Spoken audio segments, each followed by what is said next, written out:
एक दिन शाम का समय, प्रदोष का दिन, प्रदोष काल, भगवान देव अधिदेव महादेव माँ जगतजननी पार्वती जी के साथ में भ्रमण कर। देखिए, अगर प्रदोष का व्रत नहीं कर सकते, प्रदोष के दिन आप व्रत नहीं कर सकते, मान लो आपसे भूखा नहीं रहा जाए, प्रदोष का व्रत नहीं कर सकते, प्रदोष के दिन आप भूखे नहीं रह सकते, मंदिर भी नहीं जा सकते, दिया भी नहीं लगा सकते, तो शिव महापुराण की कथा कहती है कि प्रदोष के दिन, प्रदोष काल में अपने ही दरवाजे के पास देवाधिदेव महादेव का स्मरण कर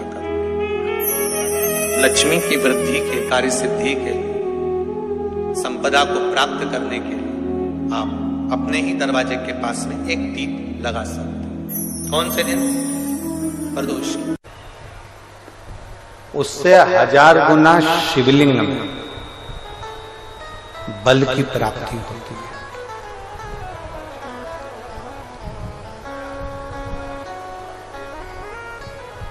प्रदोष के दिन यदि आपको कहीं से शमी पत्र मिल जाए, प्रदोष के दिन यदि कहीं से आपको शमी पत्र मिल जाए और प्रदोष काल में, प्रदोष का जो समय होता है, शाम का जो समय होता है प्रदोष काल, 4 प्रदोष 5 प्रदोष आप कर देखिएगा कि आपका कोई काम है, कोई नौकरी के लिए आप अप्लाई कर रहे हैं, कोई समस्या बड़ी विकट आ गई है, कोई तकलीफ, बड़ा गला पकड़ रहा है बेटा, कोई तकलीफ विकट आ गई है, कोई समस्या विकट आ गई है, प्रदोष के प्रदोष काल में अगर एक शमी पत्र भी आप घर के शिवलिंग को, अब ये करने के लिए आपको मंदिर के शिवलिंग नहीं जाना, अपने घर में जो शिवलिंग, चाहे वो स्फटिक का हो, पारद का हो, कंकर शंकर का हो, लकड़ी का हो, जो शिवलिंग तुम्हारे घर में, कांच का हो, चाहे वो नर्मदा के कंकर का हो, नर्मदेश्वर हो, पाषाण का हो, जो शिवलिंग, चांदी का हो, सोने का हो, तांबे का हो, पीतल का हो, जो शिवलिंग तुम्हारे,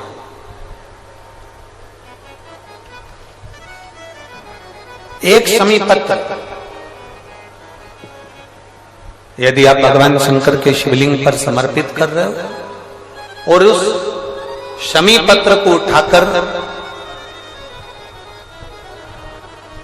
रात्रि को 9:15 की जो एक मुहूर्त होता है, एक समय होता है, जिस समय पर हम अपने मन की बात भगवान शंकर को कहते हैं, पूर्व में भी इसका वर्णन हम कर चुके हैं कथाओं में। उस 9:15 पर वो शमी पत्र को उठाकर एक कागज में, एक कटोरी में उसको रखते थे। 4 या 5 प्रदोष के उस शमी पत्र को अपने पास में रखिए और जिस कार्य के लिए जा रहे हो उसको जेब में ऊपर के भाग में उसको रखकर लेकर जाइए, आपका वो कार्य सफल होकर ही रहेगा, वो रुक नहीं सकता। शमी पत्र में इतना बल होता है, प्रदोष का जो शमी पत्र होता है वो बड़ा बलवान होता है, बड़ा एक पत्र है। 2 चीजें बड़ा स्मरण में रखिएगा। एक, बैसाख महीने में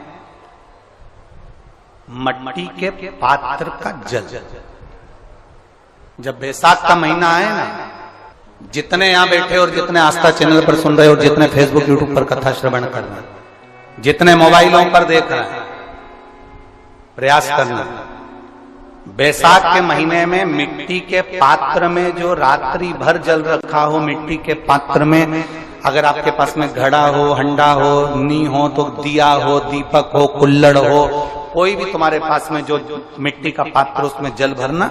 वो जल बैसाख के महीने की किसी भी सोमवार के दिन, किसी भी सोमवार के दिन, बैसाख महीने में, या किसी प्रदोष के दिन, या बैसाख महीने के शिवरात्रि के दिन, वो मिट्टी के पात्र का जल अपने घर के प्रत्येक व्यक्ति का स्पर्श कराकर उस मिट्टी के पात्र के जल को तांबे के पात्र में डाल लीजिए और घर के प्रत्येक व्यक्ति का स्पर्श करा लीजिए। और शंकर भगवान पर कुंदकेश्वर महादेव के नाम से समर्पित करिए। कुंदकेश्वर महादेव। कभी जीवन में पीछे पलट कर देखने की जरूरत नहीं पड़ेगी, आप उन्नति की सीढ़ी की ओर बढ़ते चले जाओ। किसी भी प्रदोष के दिन, प्रदोष काल में एक बार लगा दे, उसके बाद में अपनी कामना कर कर बेलपत्री। एक छोटा सा उपाय अवश्य करिएगा। अगर बच्चे कोई एग्जाम में बैठ रहे हैं या कंपटीशन एग्जाम है या नौकरी के लिए अप्लाई कर रहे हो, मान लो 4-6 महीने से बैठे हो, 8 महीने से बैठे हो, सर्विस नहीं है, नौकरी नहीं है, तो एक छोटा सा उपाय अवश्य करिएगा शिव महापुराण का। महाराज बेलपत्री के पेड़ के नीचे विराजमान होकर, बेलपत्री के पेड़ के नीचे जिसको नौकरी के लिए या एग्जाम में बैठ रहा है वो जल चढ़ाए, बेलपत्री के पेड़ के नीचे थोड़ा सा दूध चढ़ाए, फिर जल चढ़ाए और अपने राइट भाग में घी का दिया और अपने लेफ्ट भाग में तेल का दिया। किसी भी प्रदोष के दिन, प्रदोष काल में एक बार लगा दे, उसके बाद में अपनी कामना कर कर बेलपत्री के पेड़ के नीचे धोख लगाकर प्रणाम कर कर आ जाए और चले जाए इंटरव्यू के लिए, बाबा उत्तीर्ण करा ही देगा, नौकरी दिलाई। जिस दिन रविवार की प्रदोष पड़े उस दिन एक लाल वस्त्र में पीली सरसों रखकर और उसके अंतर्गत कुछ भी एक, या तो बमूल का कांटा ना मिले तो गुलाब का कांटा ही उसके अंतर्गत रख लीजिए।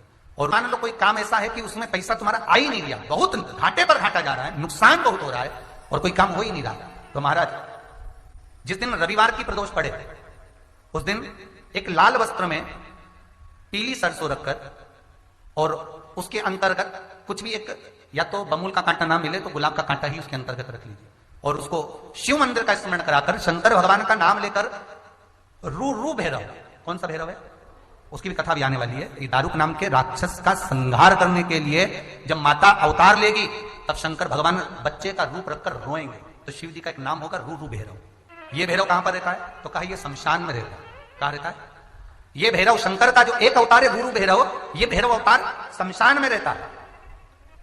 तो इस भैरव का काम क्या है, तो कहा शमशान में, शमशान की जो अग्नि होती है भले की ली लकड़ी रहे, भले उसमें कोई पदार्थ डाले ना डाले, थोड़ी देर में वो अग्नि रू आवाज, हल्की सी शमशान की जो अग्नि जलती है उसमें एक आवाज आती है। आप ऐसे कोई अग्नि जलाएंगे ना उसमें आवाज नहीं आएगी, ध्यान देना। हमारे शमशान में अगर जो लोग गए होंगे मुर्दा जलाने के लिए, तो अगर वो एकांत में बैठेंगे तो उसमें से एक आवाज आती है रू रू। तो शिव पुराण कह रही है कि उस सरसों को, कांटे को रू भैरव का नाम लेकर जिस व्यापार जो नहीं चल रहा है, दुकान जो नहीं चल रही है, उस दुकान के सामने, उस व्यापार के सम्मुख में उसको जला दिया जाता है। यह करा जाता है रवि प्रदोष के दिन। महाराज कौन से प्रदोष? रवि प्रदोष के, जो सुख का भान कराती है, व्यापार की उन्नति के लिए, समृद्धि के लिए, लक्ष्मी के लिए इसका प्रयोग किया जाता है। तो यहां पर दारुक नाम का जो असुर है, दारुक नाम का जो राक्षस है, उसका एक ही कहना है कि मैं मरूं, मना नहीं है ब्रह्मदेव पर, वो मरने का। नंदी का एक पांव जो ऊपर होता है, आप लोग दर्शन करे होंगे शंकर जी के मंदिर में नंदी के, तो नंदी का एक पांव उठा हुआ होता है, एक पांव नीचा की ओर होता है। हड्डी से जुड़ा हुआ रोग, नेत्रों से जुड़ा हुआ, मस्तिष्क से जुड़ा हुआ कोई रोग रहता है, तो एक नीले कलर का फूल आता है महाराज, उस फूल में हल्दी डालकर गुरुवार का प्रदोष पड़ने पर जो नंदी के पांव के पास समर्पित कर देता है महाराज, उसका रोग धीरे धीरे समाप्त होने लगता है।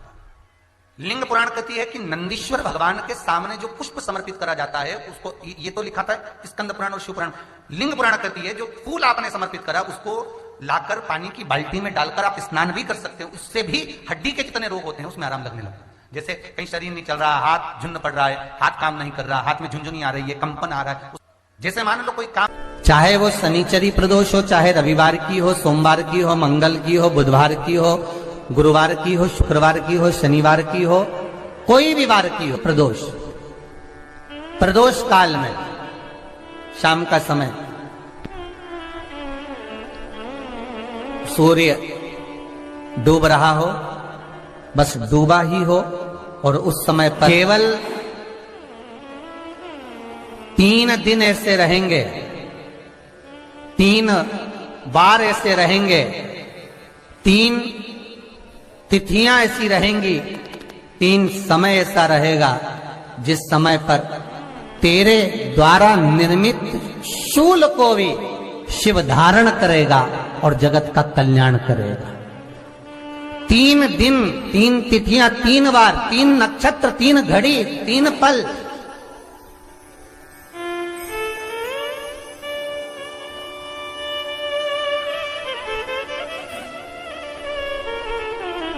जिसमें बाबा शूल भी धारण करते हैं, और शूल अकेले धारण नहीं करते महाराज। जो धतूरा होता है ना, दर्शन करें धतूरे के, कांटे कांटे सा होता है धतूरा, तो वो धतूरे के साथ में बाबा शूल धारण करते हैं, बेलपत्री के शूल को। ये बहुत बहुत आनंदमय कथा है महाराज जी,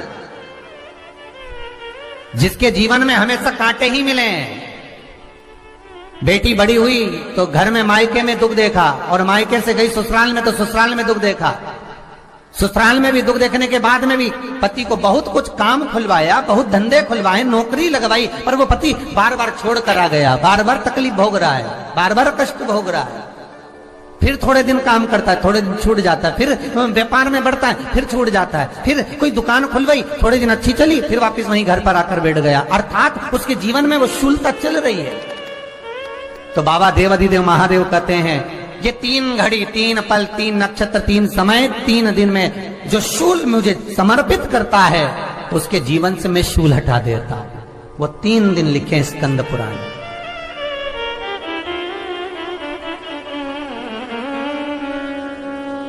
महाराज, बैसाख महीने में जो प्रदोष आती है, बैसाख के महीने में बहुत ध्यान से सुनना भाई, जो अपनी जिंदगी से बहुत तंग आ गए हो, परेशान हो गए हो, कष्टमय जीवन जी रहे हो, बहुत दुखी हो गए हो, उनके लिए ये स्कंद पुराण का चरित्र फिर मिले ना मिले, आप प्रेम से सुन लो भाव से। पहला, बैसाख महीने की प्रदोष, चाहे वो शनिचरी प्रदोष हो, चाहे रविवार की हो, सोमवार की हो, मंगल की हो, बुधवार की हो, गुरुवार की हो, शुक्रवार की हो, शनिवार की हो, कोई भी वार की हो, पर बैसाख महीने की प्रदोष, प्रदोष काल में शाम का समय सूर्य डूब रहा हो, बस डूबा ही हो, और उस समय पर सूर्य के डूबन के तुरंत बाद बाबा को धतूरे के साथ में बेलपत्री ना चढ़ाते हुए, बेलपत्री के वृक्ष के 7 कांटे बाबा के शिवलिंग पर समर्पित करे जाते हैं महाराज, अपनी जिंदगी में अड़चनों को हटाने के लिए। फिर आप जिस व्यापार में उतरे, जिस व्यवसाय में उतरे, जिस नौकरी में उतरे, आप दिल से करें, आपको तरक्की मिलेगी। आप हार नहीं सकते, नीचे नहीं आ सकते, उन्नति पर ही चढ़ेंगे। एक वैशाख मास की प्रदोष। दूसरा, ओम नमः शिवाय, श्री शिवाय नमस्तुभ्यम। स्वागत है आपका शिव शक्ति आस्था चैनल पर। तो दोस्तों, आज हम बात करने जा रहे हैं 10 फरवरी सोमवार के उपाय के बारे में। सोमवार माघ माह का प्रदोष सोमवार है। तो दोस्तों, सोमवार के दिन कौन सा उपाय करना है और कैसे करना है, पूज्य गुरु पंडित प्रदीप मिश्रा जी ने इस उपाय को बहुत ही सरल विधि द्वारा बताया है। तो दोस्तों, आप सभी अगर इस उपाय को करना चाहते हैं तो एक बार इस कथा को श्रवण कर लीजिए। कथा को श्रवण करके इस उपाय को कीजिए। उपाय को सोमवार के दिन करना है। दोस्तों, पशुपतिनाथ व्रत कैसे किया जाता है, कब किया जाता है, कैसे करना है, इस वीडियो में पूरी जानकारी दी गई है। तो दोस्तों, आप सभी अगर अपने जीवन को धन्य बनाना चाहते हैं तो इस पूरी कथा को सुनिए, ज़्यादा से ज़्यादा लाइक कीजिएगा, ज़्यादा से ज़्यादा शेयर कीजिएगा, और अपनी मनोकामना पूर्ति हेतु जो भी आपके मन में कोई प्रश्न है तो इस कमेंट बॉक्स में आप पूछ सकते हैं दोस्तों, और इस उपाय को कीजिए। यकीन मानिए आपकी पूरी किस्मत बदल जाएगी दोस्तों। तो आइए सुनते हैं इस कथा को। पूज्य गुरु पंडित प्रदीप मिश्रा द्वारा बताए गए उपाय को करते हैं और अपने जीवन को कृतज्ञ और धन्य बनाते हैं।